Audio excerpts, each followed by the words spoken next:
Calculating items to purchase, to produce, to assembly, or to transfer is done in the same batch job, unless of course you manually set filters out of it when you select your items to plan. But if you run a complete MRP plan, they will be calculated the same time. So this is a planning worksheet that I've just done, the one you see here, calculated a complete plan. And if you scroll right, you can see that the first one is a reference order type transfer, meaning it is coming from a stock keeping unit card. Then I have an item with production order, I have purchase items, assembly items, and I have production order again.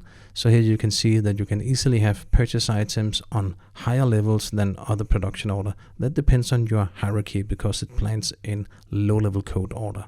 So the reference order type would need to be mixed into the planning.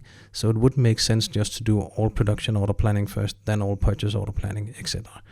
So the only thing you could do separately, if it should make sense, is the purchase order planning. You could do that in the end because the purchase order has no components below and it has no effect on other items. So the purchase order could be planned in the end as a separate planning job.